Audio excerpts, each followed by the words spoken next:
My mission is simple, to make you money. I'm here to level the playing field for all investors. There's always a bull market somewhere, and I promise to help you find it. Mad Money starts now.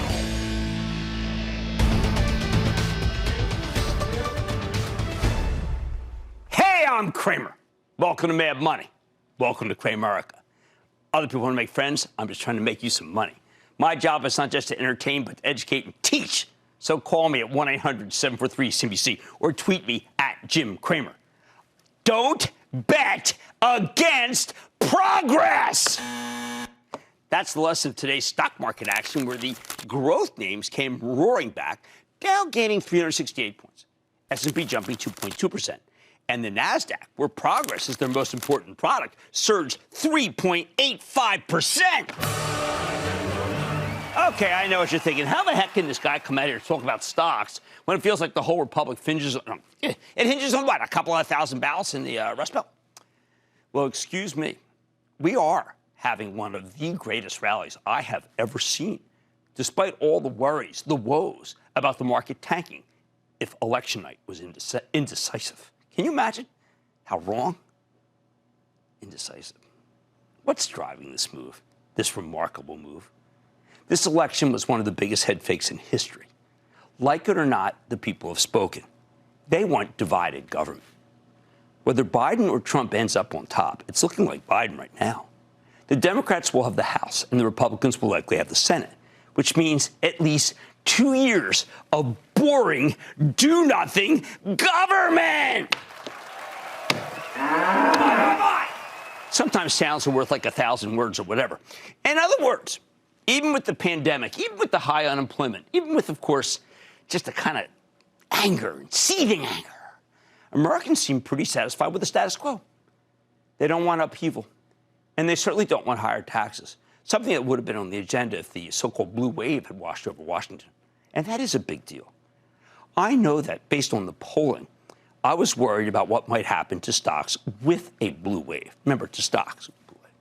Sure, the stock market did surprisingly well under President Obama, but this year the Democrats were talking about raising corporate and capital gains taxes, and that would have hurt a lot of people's portfolios. These Democrats were much further to the left than the last time around. Now, though, it increasingly looks like Biden's going to win, but he'll have to govern with the Republican Senate. So what does that mean for your money? What does it mean for the stock market? First, forget about a massive blue wave stimulus package. Money managers have been dumping growth stocks and swapping into more cyclical value names, betting on a massive federal spending project come January. I told you that was a mug's game. Sure enough, we're now seeing a gigantic, maybe the largest I've ever seen, rotation back out of value and into growth, into tech. Because the blue wave stimulus cavalry, it ain't coming. The banks, the oils, the industrials, they all got crushed today. Look at Caterpillar. Well, that was a darling for a couple of days, down 12 bucks. Meanwhile, the terrific growth stocks, one I always talk about, both the drugs and tech, the ones that I said you got to buy, all rocketed higher. The action last week, it was a total head fake. And I'm going to give you more on that later in the show. Now, Amazon reported a massive upside surprise last week. Let's just go back over this. Massive. I came out here and said it. I said, wow, those numbers are great. And what happened? Even when I was talking, it was being hammered. Today, it got its groove back, up $192, 6%, erasing that whole loss. Sadly, COVID is here to stay, and Amazon's the biggest winner from the pandemic, especially now that they've spent $4 billion on safety and supply chain security. Microsoft, when it came out, I was in awe. It delivered an extraordinary set of numbers that during that heinous week for stocks meant nothing. Oh, my, the Azure cloud division was so LinkedIn, gorgeous, gaming, regular old Windows, I love you. Yet the stock, it was obliterated. That sell-off was as insane as it was inane. Honestly, that may have been Microsoft's best, most balanced quarter ever. Certainly the best we've seen in many years. You know what? I found myself shadow boxing with the Bears. But Jimmy Chill got mauled on Twitter for defending Mr. Softy. Can you imagine? Thanks to today's growth rally, it's rolled back that whole decline and then some. Chill was still then. Now Chill's looking for who mortified me. I have a particular set of skills that's a nightmare for people like that. When Facebook reported, I thought I was losing my mind. I saw the strength in Instagram shops, their small business initiative, along with great growth for WhatsApp, decent numbers from the core Facebook biz, great monthly average users, look like 8,000 a quarter. My charitable trust had a big position in Facebook, and after seeing those numbers, I wanted to hug Mark Zuckerberg. Talk about chill. But the stock got pummeled with everything else. And I heard a talk of a negative forecast, even though it wasn't negative. I mean, I just read it. I was like, oh, it's negative. Not to mention some margin pressure. There was no margin pressure. I poured over everything. These naysayers were absolutely clueless, but it doesn't matter. They were in charge. It was a picture-perfect quarter, something now the market has acknowledged when Facebook soared $22 today. AMD, remember? I was so ecstatic. I thought I was going to dance. Numbers were so perfect. I didn't think the big takeover bid for Xilinx would really hurt the share price. Instead, people abandoned AMD like rats from a sinking ship. AMD jumped nearly $5 today, a 6% gain, erasing the whole decline. I suspect more gains are ahead. Oh, but maybe the worst of the head fakes was Apple. Okay, so, Apple. Hey, I don't know if you know that, but I've liked Apple since $5. Now, I was on the phone with CEO Tim Cook as he released the numbers. Oh, I was blown away. I was blown away that he could deliver such a terrific quarter without a new phone. Told him so myself. Hey, man, this looks great. The strength in the service revenue stream, the wearables, remarkable. 10 minutes later, I felt like a total bozo as the stock just collapsed. Collapsed right in front of me for no reason. No reason that anyone could explain. They made up a lot of good reasons. Now, though, Apple's back. It's up more than $4. You know what? I think Apple's got more room to run. Why? Well, remember, Skyworks, a major component supplier, just reported a fantastic number and intimated that a large client, can't say Apple's name, it's like first rule of Fight Club, was buying a huge number of parts for their 5G phones. Plus, just now, Qualcomm reported an amazing quarter. Stock was up like $25. Hey, guess who Apple supplies to? Right. Next stop, maybe all-time high. So what do these things tell you? Spent a lot of time perusing the idea of what they tell you. I think they speak to the power of the micro over the macro.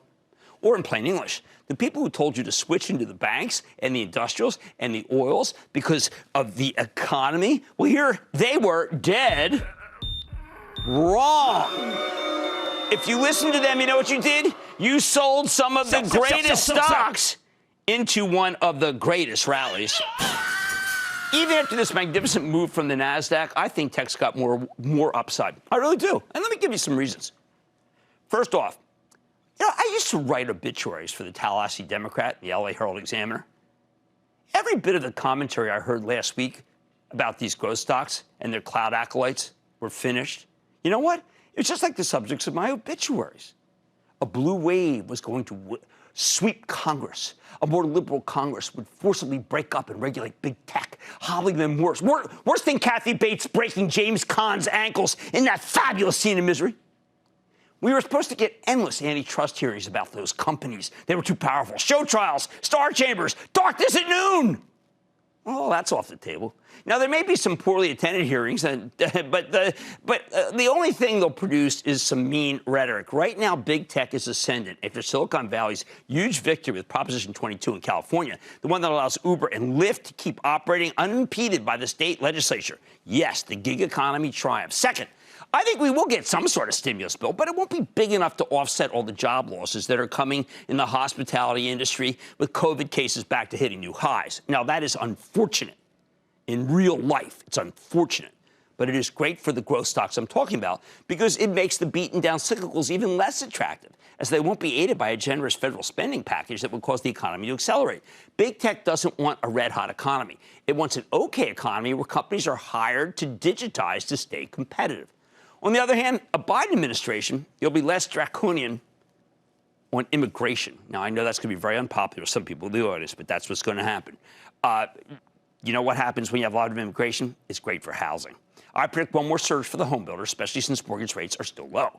Third, the drug stocks and health insurers have nothing to fear from a Biden White House and a divided Congress. In fact, I wouldn't be surprised if United Health, Humana, and Cigna end up getting showered in Obamacare subsidies. More on that later, too. And by the way, those are still the stocks to buy, even after their gains today. Now, again, we don't know for sure who will win this thing. It hasn't even been called, even if it's looking good for Biden at the moment. However, I think the electorate has spoken. And whatever way this thing goes, there will be a peaceful transfer of power. Hey, that means no lunacy, no White House bunker with a huddled, harried, American-style junta that refuses the verdict. No fighting in the war room. There are plenty of challenges coming, but they'll be settled in court, not the streets. That alone is enough to keep propelling this market higher. Bottom line, finally we can stop fretting about politics and start focusing on business and your money again. Because a divided Congress and a blue White House, well, that's called nirvana for growth stocks. As for value stocks, sometimes they're value traps. Other than the automakers, yeah, I'm actually giving them the high sign. Can you imagine the automakers? I say avoid the beaten down cyclicals. This is not the market for them. It's the market for you. Don't miss a second of Mad Money. Follow @Jim Cramer on Twitter. Have a question? Tweet Cramer. #MadTweets. Send Jim an email to madmoney@cnbc.com or give us a call at 1-800-743-CNBC. Miss something? Head to madmoney.cnbc.com. Shepard Smith here. Thanks for watching CNBC on YouTube.